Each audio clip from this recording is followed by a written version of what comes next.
hello. Good morning mga katuto. Ayan.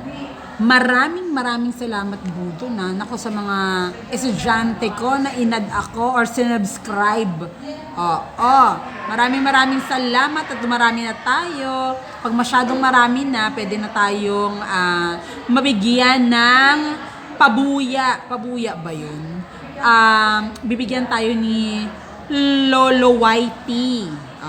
Ni Lolo YouTube ng pa-something at syempre pwede nating ma-share sa iba. Okay, so ito may mga libro dito na pwede nyong basahin.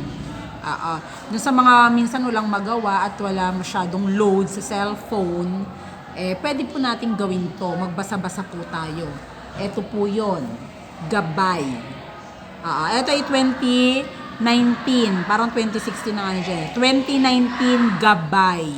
Ito po ay pang-araw-araw na pagninilay para sa mga Katoliko. Kerigma, ibig sabihin, ang gumawa nito ay si Mr. Bo Sanchez. Ayan.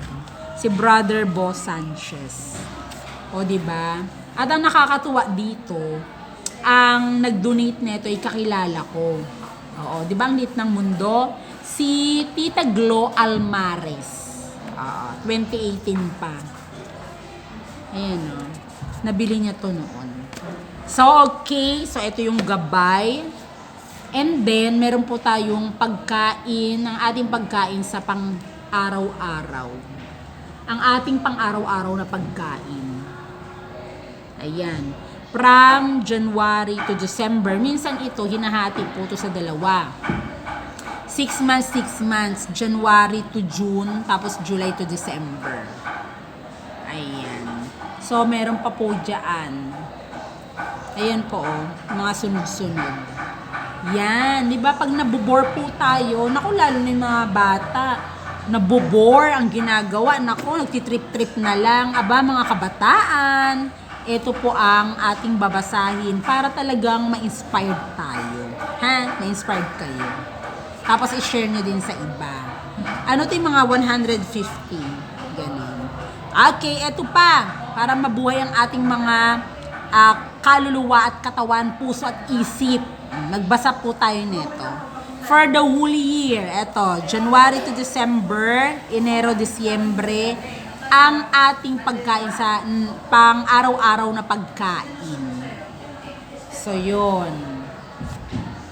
O, diba?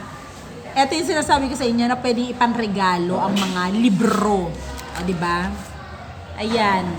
May 10, 1998. Ayan. Happy Mother's Day. I love you. O, diba? Tapos yung pangalan ng anak niya. Tapos, syempre, nilagay dyan kung sino ang may-ari. Okay. Magaganda po to. At halimuyak ng bulaklak. Araw-araw po ito. October 30. Tapos October 31. Ayun. So ano po siya? Tagalog siya. Tapos ngayon, Osaka na. Nako. Ayun. Pinag-bless na bata. So eto po yon. Aba, ang gaganda nyo, ha? Ayan. So eto po yung mga Tagalog lang siya. Mga selection. And then, eto pa, ganun din, iba namang taon. May Tagalog tsaka may English po nito, pwede kayong mamili. May mga ano po siya, verses sa Bible. Katulad niyan,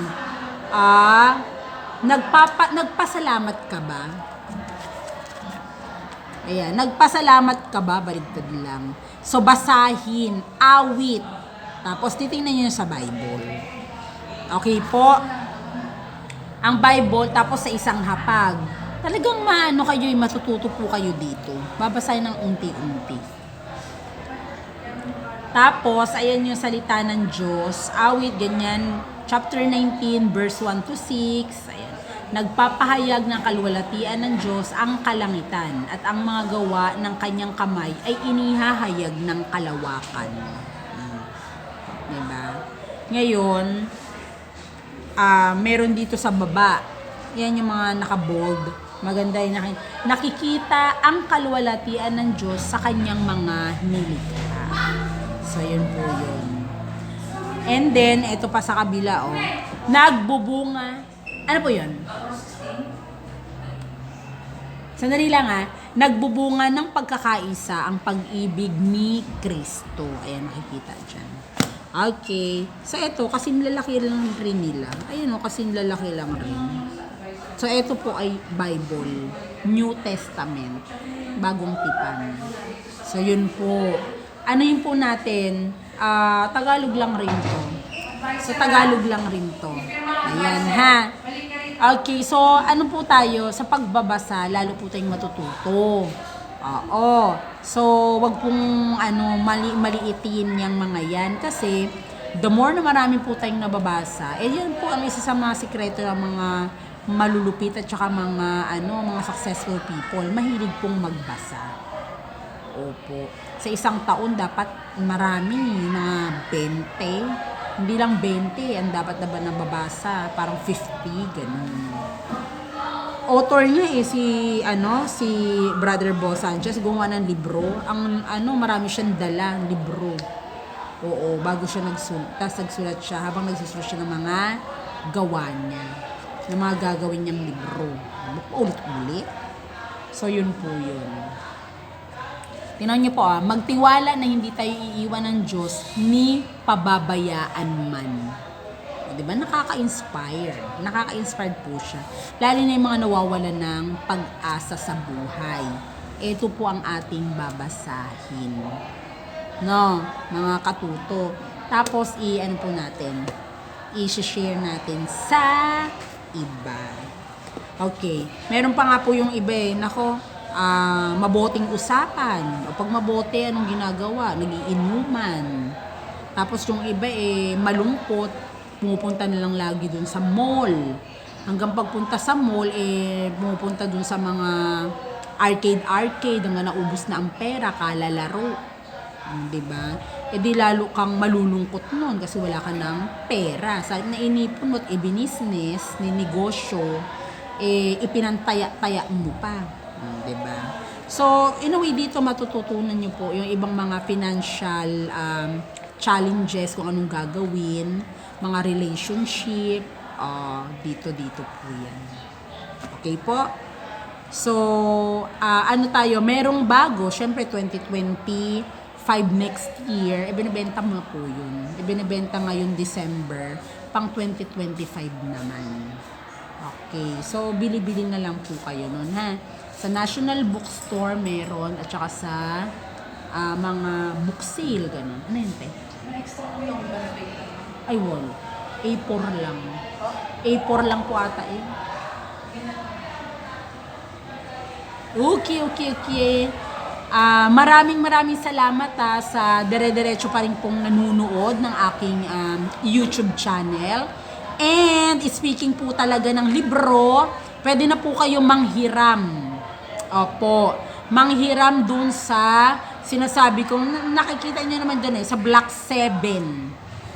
Okay, pwede po kayong manghiram para makapagbasa-basa na po kayo. Punta lang po kayo dun, ha?